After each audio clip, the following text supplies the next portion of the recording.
Hello my dears, good morning. ഇന്നത്തെ നമ്മുടെ reading എന്ന് പറയുന്നത് ഒരു റിക്വസ്റ്റഡ് വീഡിയോ ആണ്. നിങ്ങളുടെ പേഴ്സണിൻ്റെ കറണ്ട് ഫീലിംഗ്, അവരിപ്പോഴെന്താണ് ചിന്തിക്കുന്നത്, അവരുടെ മനസ്സിൽ കൂടി കടന്നു പോകുന്ന കാര്യങ്ങൾ എന്താണ്, നിങ്ങളോട് എന്താണ് അവർ പറയാൻ ആഗ്രഹിക്കുന്നത്, അങ്ങനെ കുറച്ച് കാര്യങ്ങളാണ് നമ്മളിപ്പോൾ നോക്കാൻ പോകുന്നത്. എൻ്റെ റീഡിംഗ് ആദ്യമായിട്ടാണ് കാണുന്നതെങ്കിൽ ഇതൊരു കളക്റ്റീവ് ആൻഡ് ജനറൽ റീഡിംഗ് ആണ്. എൻ്റെ പേഴ്സണൽ എക്സ്പീരിയൻസ് ഒന്നും തന്നെ ഞാൻ ഈ റീഡിങ്ങിൽ ഉൾപ്പെടുത്തുന്നതായിരിക്കില്ല. എന്താണ് യൂണിവേഴ്സ് എനിക്ക് തരുന്ന മെസ്സേജ്, ആ ഒരു മെസ്സേജ് ആയിരിക്കും ഞാൻ നിങ്ങൾക്ക് ഇവിടെ കൺവേ ചെയ്യാൻ പോകുന്നത്. അതുപോലെ തന്നെ നിങ്ങൾ ഈ റീഡിംഗ് കാണുന്നതിന് മുമ്പ് ഒരു 2 മിനിറ്റ് നിങ്ങളുടെ ശ്വാസത്തിലേക്ക് കോൺസെൻട്രേറ്റ് ചെയ്ത് ഒന്ന് റിലാക്സ് ആയതിനു ശേഷം, ഒരു മെഡിറ്റേഷൻ മോഡിലേക്കൊക്കെ പോയതിന് ശേഷം ഈ റീഡിംഗ് കാണുകയാണെങ്കിൽ കൂടുതൽ കാര്യങ്ങൾ നിങ്ങളുടെ ലൈഫിൽ റെസണേറ്റ് ആക്കാൻ സാധിക്കും. ഓക്കെ, ഒരു കാര്യങ്ങളും ഒരു നെഗറ്റീവ് എനർജിയും അല്ലെങ്കിൽ ഒരു നെഗറ്റീവ് റീഡിങ്ങും നിങ്ങൾ ഫോഴ്സ്ഫുള്ളി നിങ്ങളുടെ ലൈഫിലേക്ക് റെസണേറ്റ് ആക്കാൻ ശ്രമിക്കരുത്. നിങ്ങളുമായിട്ട് മാച്ചിങ് ആവുന്ന കാര്യങ്ങൾ മാത്രം ഈ റീഡിങ്ങിൽ നിന്നും എടുക്കുക. അപ്പോൾ നമുക്ക് റീഡിംഗ് സ്റ്റാർട്ട് ചെയ്യാം. എന്താണ് നിങ്ങളുടെ വ്യക്തിയുടെ കറണ്ട് ഫീലിംഗ്? സോ നിങ്ങളുടെ വ്യക്തിയുടെ നിങ്ങളോടുള്ള കറണ്ട് ഫീലിംഗ് എന്താണെന്ന് നോക്കാം. നിങ്ങളുടെ വ്യക്തിക്ക് നിങ്ങളോടുള്ള കറണ്ട് ഫീലിംഗ് എന്താണ്, അവരുടെ ശരിയായിട്ടുള്ള ഫീലിംഗ് നോക്കാം. നിങ്ങളോടുള്ള കറണ്ട് ഫീലിംഗ്, നിങ്ങളുടെ വ്യക്തിക്ക് നിങ്ങളോടുള്ള കറണ്ട് ഫീലിംഗ് എന്താണ്? നിങ്ങളുടെ വ്യക്തിക്ക് നിങ്ങളോടുള്ള കറണ്ട് ഫീലിംഗ് എന്താണ്? സോ നിങ്ങളുടെ വ്യക്തിക്ക് നിങ്ങളോടുള്ള കറണ്ട് ഫീലിംഗ്, നിങ്ങളോട് എന്ത് ഇമോഷനാണ് അവരെ മറച്ചു വയ്ക്കുന്നത്, എന്ത് കാര്യം അല്ലെങ്കിൽ എന്ത് ഇമോഷനാണ് നിങ്ങളോട് അവരെ മറച്ചു വച്ചിരിക്കുന്നത്?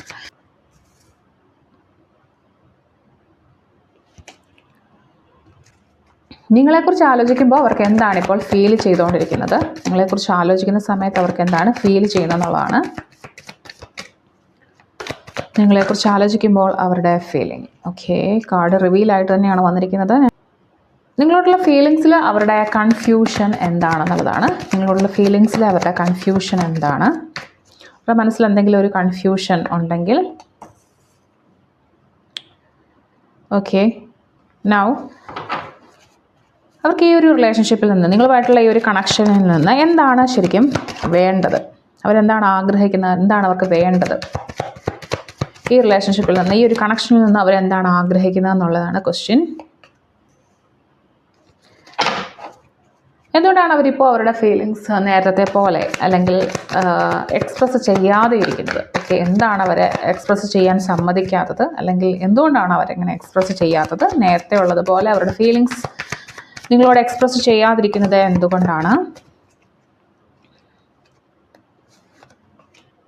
ഭാവിയിലേക്ക് പോകുമ്പോൾ ഈ ഒരു ബന്ധത്തിൻ്റെ പൊട്ടൻഷ്യൽ എന്താണ് എന്നുള്ളതാണ് നെക്സ്റ്റ് ക്വസ്റ്റ്യൻ. സോ എന്താണ് ഈ ഒരു റിലേഷൻഷിപ്പിൻ്റെ പൊട്ടൻഷ്യൽ?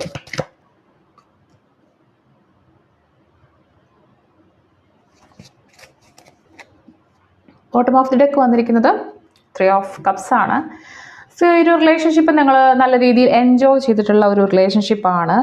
എങ്ങനെയുള്ള റിലേഷൻഷിപ്പാണെങ്കിലും ഇത് നല്ല രീതിയിൽ നിങ്ങൾ എൻജോയ് ചെയ്തിട്ടുള്ള ഒരു റിലേഷൻഷിപ്പാണ്.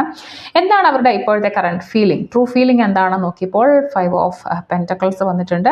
സോ നിങ്ങൾ തമ്മിൽ ഒരു പണ്ടത്തെ പോലെ അല്ലാതെ ഒരു ചെറിയ പ്രശ്നങ്ങൾ നിങ്ങളുടെ റിലേഷൻഷിപ്പിൽ ഉണ്ടെന്ന് ഞാൻ മനസ്സിലാക്കുന്നു. ഹെൽത്തി അല്ലാത്ത രീതിയിൽ, അല്ലെങ്കിൽ എന്താ പറയുക, നിങ്ങൾക്ക് ഇമോഷണലി ഫുൾഫിൽ ആവാൻ സാധിക്കാത്ത ഒരു കുറച്ച് ഗ്യാപ്പ് ഫീൽ ചെയ്യുന്ന ഒരു റിലേഷൻഷിപ്പ് സ്റ്റാറ്റസ് ആണ് ഇപ്പം നിങ്ങളുടേത്. ഓക്കെ, എന്ത് ഇമോഷൻസ് ആണ് ഇവർ നിങ്ങളിൽ നിന്ന് ഹൈഡ് ചെയ്ത് നോക്കാം. സോ 8 ഓഫ് സോർട്സ് ആണ്. അവർക്കിപ്പോൾ ഒരു വിക്ടിം മെൻറ്റാലിറ്റി ഉണ്ടെന്ന് മനസ്സിലാക്കുന്നു. ആൻഡ് നെക്സ്റ്റ് കാർഡ് എന്ന് പറയുന്നത് അവർക്ക് എന്താണ് ഫീൽ ചെയ്യുന്നത് നിങ്ങളെക്കുറിച്ച് ആലോചിക്കുമ്പോൾ? അവർ ശരിക്കും ഒറ്റപ്പെടലാണ് ഫീൽ ചെയ്യുന്നത്. ആൻഡ് എന്താണ് അവരുടെ കൺഫ്യൂഷൻ ഈ ഒരു ബന്ധത്തിലേക്ക് നോക്കുമ്പോൾ? ആൻഡ് എന്താണ് ഈ ഒരു കണക്ഷനിൽ നിന്ന് അവർ ആഗ്രഹിക്കുന്നത്? ഓക്കെ, എന്താണ് അവരുടെ ഈ ഒരു ഫീലിംഗ് എക്സ്പ്രസ് ചെയ്യാൻ അവർക്കുള്ള തടസ്സം? ആൻഡ് ഈ ഒരു റിലേഷൻഷിപ്പിൻ്റെ ഫ്യൂച്ചർ പൊട്ടൻഷ്യൽ എന്താണെന്നുള്ളതാണ്. 9 ഓഫ് സോർട്സ് വന്നിട്ടുണ്ട്. സോ നമുക്ക് കുറച്ച് ക്ലാരിറ്റി കാർഡ് കൂടി എടുത്ത് നോക്കാം. Clarity card four 9 of swords. 9 of സോർട്സിൻ്റെ ക്ലാരിറ്റി കാർഡ് നോക്കാം. ഈ റിലേഷൻഷിപ്പിൻ്റെ ഫ്യൂച്ചർ പൊട്ടൻഷ്യൽ. ഓക്കെ, ഈ ഒരു റിലേഷൻഷിപ്പിൻ്റെ അല്ലെങ്കിൽ ഇവരുടെ ഈ ഒരു ഫീലിങ്സിൻ്റെ ഫ്യൂച്ചർ പൊട്ടൻഷ്യലാണ് നോക്കാൻ പോകുന്നത്. അവർക്ക് നിങ്ങളോടുള്ള ഫീലിങ്സിൻ്റെ ഫ്യൂച്ചർ പൊട്ടൻഷ്യൽ നമുക്ക് 9 ഓഫ് സോർട്സ് കിട്ടിയിരിക്കുന്നു. Clarity card four 9 of swords. Okay, the fool എന്ന് പറയുന്ന കാർഡ് വന്നിട്ടുണ്ട്. ആൻഡ് എന്താണ് അവർ നിങ്ങളിൽ നിന്നും മറയ്ക്കുന്ന ഇമോഷൻ, അതിൻ്റെ ഒരു 8 ഓഫ് സോർട്സിൻ്റെ ക്ലാരിറ്റി കാർഡ് നമുക്ക് നോക്കാം. Clarity card four 8 of sorts.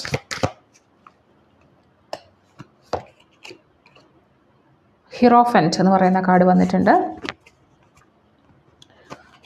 So എന്താണ് ഈ ഒരു കണക്ഷനിൽ നിന്നും ഈ റിലേഷനിൽ നിന്നും അവർക്ക് വേണ്ടത് എന്നുള്ളത് നമുക്ക് 7 ഓഫ് സോർട്സ് ആണ് വന്നിരിക്കുന്നത്.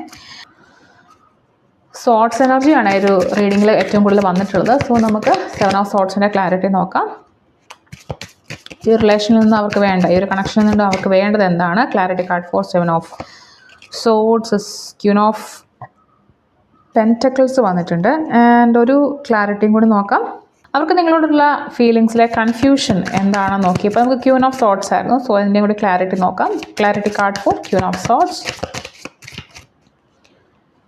ക്യൂൻ ഓഫ് സോർട്സിൻ്റെ ക്ലാരിറ്റി അത് 2 ഓഫ് സോർട്സ് ആണ് വന്നിരിക്കുന്നത്. ഓക്കെ, സോ നമുക്കിതൊരു ഡീറ്റെയിൽഡ് റീഡിങ്ങിലേക്ക് പോവാം. സോ ഈ ഒരു വ്യക്തിയുമായിട്ടുള്ള റിലേഷൻഷിപ്പ് നോക്കുമ്പോൾ നിങ്ങളുടെ വ്യക്തിയുടെ കറണ്ട് ഫീലിംഗ് എന്ന് പറയുന്നത് ഒരു 5 ഓഫ് പെൻറ്റക്കിൾസ് കാർഡ് വന്നിട്ടുണ്ട്. എന്തായാലും നിങ്ങൾ തമ്മിലുള്ള ഒരു റിലേഷൻഷിപ്പ് ഇപ്പോൾ അത്ര സ്മൂത്ത് ആയിട്ടുള്ള ഒരു രീതിയിലല്ല ഉള്ളത്. നിങ്ങൾ നേരത്തെ ഉണ്ടായിരുന്നത് പോലെയുള്ള ഒരു രീതിയിലല്ല ഉള്ളത്. ഈ ഒരു വ്യക്തിക്ക് ഇമോഷണലി ഈ ഒരു റിലേഷൻഷിപ്പിൽ നിന്ന് പുറത്ത് കടന്നതുപോലെ, നിങ്ങളുടെ ഒരാൾ പുറത്ത് കടന്നതുപോലെ ഒരു എനർജിയാണ് ഫീൽ ചെയ്യുന്നത്. മേ ബി ഈ വ്യക്തിക്ക് റിജക്റ്റ് ചെയ്യപ്പെട്ടതിൻ്റെ ഒരു വേദന ഉണ്ടാവാം, അല്ലെങ്കിൽ ഒഴിവാക്കപ്പെട്ടു, അല്ലെങ്കിൽ താങ്കളുടെ ലൈഫിൽ നിന്ന് ഇദ്ദേഹം പുറത്തു പോയി, അല്ലെങ്കിൽ ഈ ആൾ പുറത്തേക്ക് പോകേണ്ടി വന്നു എന്നുള്ള ഒരു ചിന്ത അവർക്ക് അനട്ടുന്നുണ്ട്. അല്ലെങ്കിൽ അവർ ചിന്തിക്കുന്നുണ്ടാവും ഈ ഒരു വ്യക്തി നിങ്ങൾക്ക് പറ്റിയ പാർട്ട്ണർ അല്ല, അവരെക്കാൾ നല്ല ഒരു പാർട്ട്ണറെ നിങ്ങൾക്ക് ലഭിക്കും എന്ന് അവർ വിചാരിക്കുന്നുണ്ടാവാം. എന്തായാലും ഈ റിലേഷൻഷിപ്പിൽ അവർക്ക് നല്ല രീതിയിൽ ഇമോഷണൽ ഇൻസെക്യൂരിറ്റി ഉണ്ട്. ഓക്കെ, അതുകൊണ്ട് അവർ കുറച്ച് ഡിസ്കണക്റ്റഡ് ആണ്, നിങ്ങളുമായിട്ട് കുറച്ച് ഡിസ്കണക്റ്റഡ് ആണ്. നേരത്തെ ഉള്ളതുപോലെയുള്ള ഒരു ഭയങ്കര ഇമോഷണൽ കണക്ഷൻ ഇപ്പോൾ നിങ്ങൾക്കുള്ളിൽ ഇല്ല. ഓക്കെ, അവർക്ക് തോന്നുന്നുണ്ട് അവർ ഒരു റിലേഷൻഷിപ്പിന് ഏബിൾ അല്ല എന്നുള്ള കാര്യം. ഓക്കെ, അവരുടെ ഫൈനാൻഷ്യൽ സ്റ്റാറ്റസ്, അല്ലെങ്കിൽ അവർക്ക് എന്തെങ്കിലും ഒരു അസുഖം, അല്ലെങ്കിൽ എന്തെങ്കിലും രീതിയിലുള്ള ഒരു ആക്സിഡൻറ്റ്, അങ്ങനെ എന്തോ സംഭവിച്ചിട്ടുണ്ടാവാം. സോ അവർക്ക് നേരത്തെ പോലെ നിങ്ങളെ അവരുടെ ലൈഫിലേക്ക് ഇൻവോൾവ് ചെയ്യിക്കാൻ സാധിക്കുന്നുണ്ടായിരിക്കില്ല. സോ എന്താണെന്ന് പറഞ്ഞാലും നിങ്ങൾ തമ്മിൽ ഇപ്പോൾ ഒരു ഗ്യാപ്പ് ഉണ്ട്, നിങ്ങൾ തമ്മിൽ ചില കാര്യങ്ങളിൽ അന്തരം ഉണ്ടായിട്ടുണ്ട്. അവർ നിങ്ങളിൽ നിന്നും ഹൈഡ് ചെയ്യുന്ന ചില ഇമോഷൻസ്. ഓക്കെ, അതിനെക്കുറിച്ച് നോക്കുമ്പോൾ നമുക്ക് 8 ഓഫ് സോർട്സ് ആൻഡ് ഹിറോഫൻ എന്ന് പറയുന്ന കാർഡ് കിട്ടിയിട്ടുണ്ട്. സോ ഇത് മനസ്സിലാവുന്ന ഒരു കാര്യം എന്ന് പറയുന്നത്, ഇവിടെ ഈ ഒരു വ്യക്തി മെൻ്റലി ട്രാപ്ഡ് ആണ്, അല്ലെങ്കിൽ അവരുടെ തന്നെ ചിന്തകളിൽ ട്രാപ്പായി കിടക്കുകയാണ്.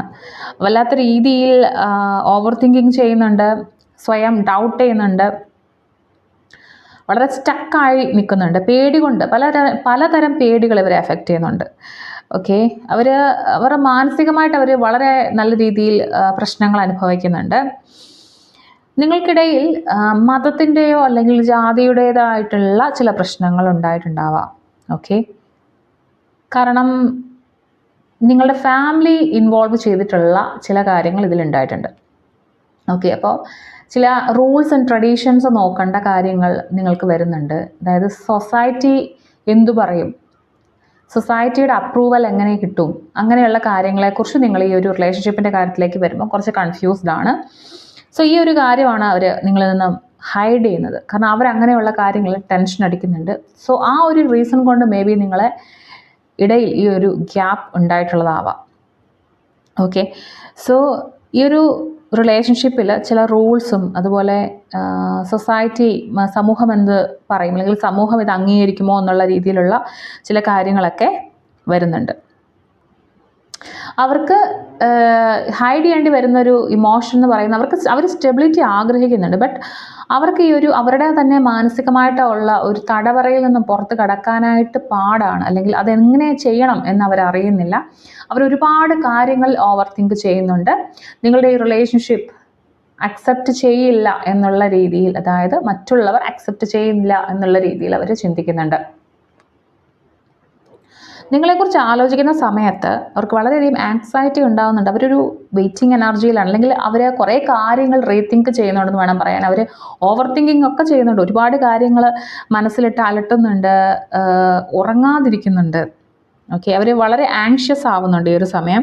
അവർക്ക് ഓൾറെഡി നിങ്ങളെ നഷ്ടപ്പെടും എന്നുള്ളൊരു പേടി കടന്നു കയറി കഴിഞ്ഞിട്ടുണ്ട്. സോ അവർക്ക് ഇമോഷണലി വളരെയധികം സ്ട്രെസ്ഫുൾ ആയിട്ടുള്ളൊരു സിറ്റുവേഷനാണ്. അവർ പാസ്റ്റിൽ നിന്ന് പല കാര്യങ്ങളും, അല്ലെങ്കിൽ ഇതുവരെ നിങ്ങളുടെ ലൈഫിൽ നടന്ന പല കാര്യങ്ങൾ വെച്ച് മാച്ച് ചെയ്ത് നോക്കുന്നുണ്ട് മുന്നോട്ടുള്ള കാര്യങ്ങൾ എങ്ങനെയായിരിക്കും എന്നുള്ള കാര്യം. അതുകൊണ്ട് തന്നെ നിങ്ങളെ ഓൾറെഡി നഷ്ടപ്പെട്ടു എന്നവർ വിചാരിച്ച് വിഷമിക്കുന്നുണ്ട്. അവർക്ക് നിങ്ങളോടുള്ള ഫീലിങ്സിലെ ഒരു കൺഫ്യൂഷൻ എന്ന് പറയുന്നത്, ആക്ച്വലി എന്താ പറയുക, നമ്മൾ ചില കാര്യങ്ങൾ നമ്മുടെ മനസ്സൊന്ന് പറയുമ്പം നമ്മുടെ ബ്രെയിൻ മറ്റൊരു കാര്യം പറയും, അല്ലേ? അങ്ങനെ ഒരു തീരുമാനം എടുക്കാൻ പറ്റാത്ത, എന്താണ് ചെയ്യേണ്ടത്, നെക്സ്റ്റ് എങ്ങനെ ചെയ്യണം, അല്ലെങ്കിൽ ആ തീരുമാനം എടുത്തത് ശരിയാകുമോ എന്ന് ചിന്തിക്കുന്ന ഒരു എനർജിയിലാണ് അവരിപ്പോൾ ഉള്ളത്. ലോജിക്കലായിട്ട് അവർ ഇടയ്ക്ക് ചിന്തിക്കുന്നുണ്ട്. അതായത് ഞാൻ പറഞ്ഞല്ലോ, ഈ ഒരു കാർഡ് വന്നിരിക്കുന്നതുകൊണ്ട് തന്നെ അവർ സോഷ്യൽ അപ്രൂവൽ അവർ പ്രതീക്ഷിക്കുന്നുണ്ട് ഈ ഒരു റിലേഷൻഷിപ്പിൻ്റെ കാര്യത്തിൽ. അപ്പോൾ അതില്ലെങ്കിൽ ജീവിക്കാൻ പാടാണ്. സോ ഞാനെടുത്ത തീരുമാനത്തിൽ തന്നെ ഉറച്ചു നിൽക്കാമെന്ന് അവർ ചിന്തിക്കുന്നുണ്ട്. അറ്റ് ദ സെയിം ടൈം അവർ ചിന്തിക്കുന്നത് ഇമോഷണലി ആണ്, നിങ്ങളോടുള്ള അടുപ്പത്തെക്കുറിച്ചാണ്, അല്ലെങ്കിൽ നിങ്ങൾ നഷ്ടപ്പെടുമല്ലോ എന്നുള്ള പേടികളെക്കുറിച്ചാണ്. സോ ഈ ഒരു മിക്സഡ് ഫീലിംഗ്, ഈ രണ്ട് രീതിയിലും ലോജിക്കലായിട്ടും ഇമോഷണലി അവർ തിങ്ക് ചെയ്യുന്നത് കൊണ്ട് അവർക്ക് അങ്ങനെ ഒരു എനർജി മാത്രമേ നിങ്ങളിലേക്ക് സെൻഡ് ചെയ്യാനായിട്ട് സാധിക്കുന്നുള്ളൂ. അവർ ഡിറ്റാച്ച്ഡ് ആവാൻ ആക്ച്വലി ശ്രമിക്കുന്നുണ്ട്. സോഡ് എനർജി ഉള്ളതുകൊണ്ട് തന്നെ ഡിറ്റാച്ച്മെൻറ്റ് വേണ്ടി ശ്രമിക്കുന്നുണ്ട്. പക്ഷേ ഇമോഷണലി അവർ വളരെയധികം കൺട്രോൾഡ് ആവാനായിട്ടും ശ്രമിക്കുന്നുണ്ട്. നിങ്ങളെക്കുറിച്ചുള്ള ഇമോഷണൽ തോട്ട്സ് അവർക്ക് വരുന്നുണ്ട്. സോ അത് ഒത്തിരി കൺട്രോൾ ചെയ്യാൻ വേണ്ടിയിട്ട് അവർ ശ്രമിക്കുന്നുണ്ട്. പക്ഷേ അവർക്കൊരു തീരുമാനം എടുക്കാൻ പറ്റുന്നില്ല. അപ്പോൾ ചിലപ്പോൾ നിങ്ങൾക്ക് അവർ മിക്സഡ് സിഗ്നൽസ് തന്നേക്കാം. അത് ചില സമയത്ത് നിങ്ങളോട് കമ്മ്യൂണിക്കേറ്റ് ചെയ്തേക്കാം ഈ ഒരു വ്യക്തികൾ. ചില സമയത്ത് പെട്ടെന്ന് ഭയങ്കര ഗ്യാപ്പ് വരും ഇവർക്കിടയിൽ, നിങ്ങൾക്കിടയിൽ. ഓക്കെ, ആൻഡ് നിങ്ങൾ ചില സമയത്ത് നിങ്ങൾ പ്രതീക്ഷിക്കാതെ നിങ്ങൾക്ക് മെസ്സേജുകളും കോളുകളും വന്നിരിക്കാം. എന്നാൽ ചില സമയത്ത് നിങ്ങൾ അങ്ങോട്ട് ശ്രമിക്കുന്ന സമയത്ത് നിങ്ങളെ കംപ്ലീറ്റ്ലി അവോയ്ഡ് ചെയ്യുന്നതായിട്ട് നിങ്ങൾക്ക് തോന്നുന്നുണ്ടാവാം. സോ ഇവരുടെ ഈ ഒരു മിസ്മാച്ചാണ്, ഈ ഒരു ഇമോഷണൽ ആൻഡ് ലോജിക്, ഈ ഒരു തമ്മിലുള്ളൊരു മിസ്മാച്ചാണ് ഇത് കാണിക്കുന്നത് കേട്ടോ. ഈ ഒരു റിലേഷൻഷിപ്പിൽ അവർ ആഗ്രഹിക്കുന്ന കാര്യം, ഓക്കെ, അതായത് ഇവരെ പുറത്ത് നോക്കുമ്പോൾ ഇവർ വളരെ സ്ട്രാറ്റജിക്, എല്ലാവരും കൃത്യമായ പ്ലാനോടുകൂടി, അവർക്ക് കൃത്യമായിട്ട് എങ്ങനെ പോകണം എന്നറിയാം. റിലേഷൻഷിപ്പിൽ എങ്ങനെ സ്റ്റാർട്ട് ചെയ്ത് എവിടെയായിരിക്കും റിലേഷൻഷിപ്പ് എത്താൻ പോകുന്നത്, അവർക്ക് കൃത്യമായിട്ടൊരു പ്ലാനിങ് ഉള്ളതായിട്ട് നിങ്ങൾക്ക് ആദ്യമൊക്കെ ഫീൽ ചെയ്തിട്ടുണ്ടായിരിക്കും. അതായത് ഇതിൽ മാരേജിൽ എത്തുന്ന റിലേഷനാണ്, അല്ലെങ്കിൽ കൃത്യമായിട്ട് ഇതിനൊരു ഇന്നതേ സംഭവിക്കുക റിലേഷനിൽ നിങ്ങൾക്ക് തോന്നിയിട്ടുണ്ടാവും അവരുടെ പെരുമാറ്റം കാണുന്ന സമയത്ത്. പക്ഷേ അവർ ഇമോഷണലി അങ്ങനെയല്ല.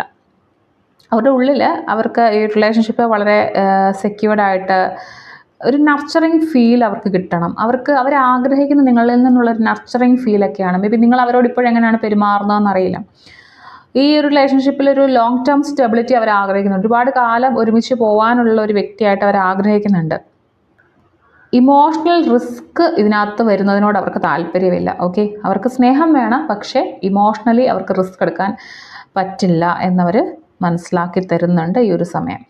ഓക്കെ, അവർക്ക് റിയൽ ആയിട്ടുള്ള കാര്യങ്ങൾ തന്നെയാണ് നിങ്ങളുടെ റിയൽ ആയിട്ടുള്ള സ്നേഹം, നിങ്ങളുടെ റിയൽ ക്യാരക്ടർ എല്ലാം നിങ്ങൾക്ക് യഥാർത്ഥമായിട്ടുള്ള കാര്യങ്ങളാണ് അവർക്ക് വേണ്ടത്. പക്ഷേ അവർ അപ്രോച്ച് ചെയ്യുന്ന രീതി നമുക്കത് അത്ര എന്താ പറയുക ഓണസ്റ്റ് ആണോ എന്ന് തോന്നുന്ന രീതിയിലായിരിക്കും. എന്തുകൊണ്ടാണ് അവരിപ്പോൾ അവരുടെ ഫീലിങ്സ് എക്സ്പ്രസ് ചെയ്യാതെ ഇരിക്കുന്നത്? ഒന്ന്, നിങ്ങൾക്കിടയിൽ ഫാമിലി ഇൻവോൾവ്മെൻറ്റ് ഉണ്ടായിട്ടുണ്ടായിരിക്കും. ഫാമിലി, ഞാൻ നിങ്ങളോട് ആദ്യം സൂചിപ്പിച്ചതുപോലെ മതപരമായോ അങ്ങനെ എന്തെങ്കിലും പ്രശ്നങ്ങൾ കൊണ്ട് ഫാമിലി ഇൻവോൾവ്മെൻറ്റ് ഉണ്ടായിട്ടുണ്ടായിരിക്കാം. നിങ്ങൾക്കിടയിൽ അങ്ങനെ ഒരു ഗ്യാപ്പ് വന്നിട്ടുണ്ടായിരിക്കാം. അതിനു മുമ്പ് അദ്ദേഹം തന്ന, അല്ലെങ്കിൽ ആ ഒരു വ്യക്തി തന്ന വാക്കുകളെല്ലാം ഇപ്പോൾ ബ്രേക്ക് ചെയ്തിട്ടുണ്ടായിരിക്കാം. ഓക്കെ, ഇമോഷണൽ ഹാപ്പിനെസ്, അദ്ദേഹത്തിൻ്റെ ഫാമിലിയിൽ നിന്നുള്ള ആ ഒരു ഹാപ്പിനെസ് ഉണ്ടല്ലോ, സന്തോഷം, അത് നഷ്ടപ്പെടുമോ എന്നുള്ള കാര്യം അവർക്ക് പേടിയുണ്ട്. ഓക്കെ, അല്ലെങ്കിൽ ഇവരുടെ പാസ്റ്റ് എക്സ്പീരിയൻസിൽ അവർക്ക് ഇമോഷണൽ ഹാപ്പിനെസ്സിനോട് പേടിയുണ്ട്. അതായത് ഒരു എന്താ പറയുക, അവർ പൂർണ്ണമായിട്ടും അവരുടേതായിട്ടുള്ള രീതിയിൽ നിങ്ങളെ ഓപ്പണായി കാണിച്ചു കഴിഞ്ഞാൽ എന്തെങ്കിലും പ്രശ്നം ഉണ്ടാവുമോ, ഓക്കെ, യഥാർത്ഥത്തിൽ അവരുടെ റിയൽ ക്യാരക്ടറിൽ അവർ നിന്ന് കഴിഞ്ഞു കഴിഞ്ഞാൽ അത് പിന്നീട് അവർക്ക് തന്നെ പ്രശ്നമാകുമോ, അവരെ വേദനിക്കപ്പെടേണ്ടി വരുമോ എന്നൊക്കെയുള്ള പ്രശ്നങ്ങൾ അവർക്കുണ്ട്. അല്ലെങ്കിൽ ഫാമിലി ഇൻവോൾവ്മെൻറ്റ് ഇതിലുണ്ടായിട്ടുണ്ട്. സോ ഈ ഒരു ഫീലിങ്സ്, ഇപ്പോൾ അവർക്കുള്ള ഒരു ഫീലിങ്സിൻ്റെ ഫ്യൂച്ചർ പൊട്ടൻഷ്യൽ നോക്കിയപ്പം 9 of sorts and the fool card വന്നിട്ടുണ്ട്. സോ ഇതിൻ്റെ ഒരു കോമ്പിനേഷൻ നമുക്ക് മനസ്സിലാക്കി തരുന്നെന്ന് പറഞ്ഞാൽ ഇവർക്ക് ഓൾറെഡി ഒരു ആങ്സൈറ്റി ഉണ്ട്. അതൊരു ബ്രേക്ക് പോയിന്റിലേക്ക് വരാൻ പോകാമെന്നാണ് മനസ്സിലാവുന്നത്. ഓക്കെ, സോ ഒരു ഫ്രഷ് ഇമോഷണൽ സ്റ്റാർട്ടിനുള്ള സാധ്യത ഇവിടെ കാണുന്നുണ്ട്. അതായത് ഇവർ കുറേ ചിന്തിച്ച് ലാസ്റ്റ് മടുത്ത് ഇനി ഇങ്ങനെ പോരാ, നെക്സ്റ്റ് എന്തെങ്കിലും ചെയ്തേ പറ്റൂ എന്നുള്ള ഒരു ചാൻസിലേക്ക് വരുന്നുണ്ട്. അപ്പോൾ അവിടെ നമുക്ക് കിട്ടിയത് ഫൂളാണ്. സോ ഒരു ഫ്രഷ് ഇമോഷണൽ സ്റ്റാർട്ട് നമുക്ക് പ്രതീക്ഷിക്കാം. ഓക്കെ, ഫൈനലി എല്ലാ പേടികളും നഷ്ടപ്പെടുത്തിക്കൊണ്ട് അല്ലെങ്കിൽ അതെല്ലാം ഉപേക്ഷിച്ചുകൊണ്ട് മുന്നോട്ട് പോകുന്ന ഒരു എനർജി ഉണ്ട്. യൂണിവേഴ്സിൽ വിശ്വസിച്ച് മുന്നോട്ട് പോവാം, ഒരു റിസ്ക് എടുക്കാൻ തയ്യാറാകുക എന്നുള്ള ഒരു എനർജിയിലേക്ക് വരുന്നുണ്ട്. സോ ഈ ഒരു കണക്ഷന് പൊട്ടൻഷ്യലുണ്ട്, ഫ്യൂച്ചർ പൊട്ടൻഷ്യലുള്ള ഒരു കണക്ഷനാണ്. പക്ഷേ ഈ ചില മാനസികമായിട്ടുള്ള കാര്യങ്ങൾ, കുറേ പേടികളും കുറേ സോഷ്യൽ അപ്രൂവലും ഒക്കെ ആഗ്രഹിക്കുന്നുണ്ട്. അതൊക്കെ ഒന്ന് മാറ്റി വെച്ചിട്ട് ചിന്തിക്കുകയാണെങ്കിൽ ഇതിന് പൊട്ടൻഷ്യലുള്ള എനർജിയാണ്. അല്ലെങ്കിൽ എന്ത് പറ്റുമെന്ന് വെച്ചാൽ ഈ ഒരു കാര്യത്തിലേക്ക് ഫോക്കസ് ചെയ്തില്ല എന്നുണ്ടെങ്കിൽ ഈ സൈക്കിൾ ഇങ്ങനെ റിപ്പീറ്റ് ചെയ്തുകൊണ്ടിരിക്കും. നിങ്ങൾ വീണ്ടും കോൺടാക്റ്റിൽ വരുന്നു, വീണ്ടും നിങ്ങൾക്കിടയിൽ ഗ്യാപ്പ് വരുന്നു, നിങ്ങൾ തന്നെ ഇങ്ങനെ റീതിങ്ക് ചെയ്തുകൊണ്ടിരിക്കുന്നു, ഇത് വേണോ വേണ്ടയോ, അങ്ങനെ കൺഫ്യൂഷനിലേക്ക് വരുന്നു. ഓക്കെ, അപ്പോൾ ഫാമിലിയെക്കുറിച്ച് ചിന്തിക്കുന്നു, അല്ലെങ്കിൽ മാനസികമായിട്ട് അത്ര കംഫർട്ട് ആവാൻ താങ്കളോട് അല്ലെങ്കിൽ ആ ഒരു വ്യക്തിയോട് കംഫർട്ട് ആവാൻ നിങ്ങൾക്കിടയിൽ പറ്റാതെ വരുന്നു. വീണ്ടും ഇങ്ങനെ നൈറ്റ് മെയർസ് ഉണ്ടാവുന്നു, പേടിക്കുന്നു, സ്വപ്നം കാണുന്നു, ഉറക്കം നഷ്ടപ്പെടുന്നു, വീണ്ടും റീസ്റ്റാർട്ട് വരുന്നു. ഈ ഒരു സൈക്കിൾ ഇങ്ങനെ റിപ്പീറ്റ് ചെയ്തുകൊണ്ടിരിക്കാനായിട്ടാണ് ചാൻസ്. ആക്ച്വലി ഒരു ഓൺ ആൻഡ് ഓഫ് റിലേഷൻഷിപ്പ് ആയിരിക്കും ഇത്. ചില സമയത്ത് ഭയങ്കര സ്നേഹം, ചില സമയത്ത് ഭയങ്കര ഗ്യാപ്പ്. സോ ഒരു ഓൺ ആൻഡ് ഓഫ്, ഒരു പുഷ് ആൻഡ് പുൾ എന്ന് പറയില്ലേ, ആ ഒരു ടൈപ്പ് ഒരു റിലേഷൻഷിപ്പ് ആവാനായിട്ടാണ് ചാൻസ്. സോ ഈ ഒരു കാര്യം നിങ്ങളുടെ സാഹചര്യങ്ങൾ മനസ്സിലാക്കി കൃത്യമായിട്ടൊരു തീരുമാനം എടുത്ത് മുന്നോട്ട് പോവുകയാണെങ്കിൽ ഫ്യൂച്ചർ പൊട്ടൻഷ്യലുള്ള ഒരു റിലേഷൻഷിപ്പ് തന്നെയാണിത് കേട്ടോ. സോ ഇതൊരു റിക്വസ്റ്റഡ് വീഡിയോ ആയിരുന്നു. എനിവേ നമുക്ക് മറ്റൊരു റീഡിങ്ങുമായിട്ട് കാണാം.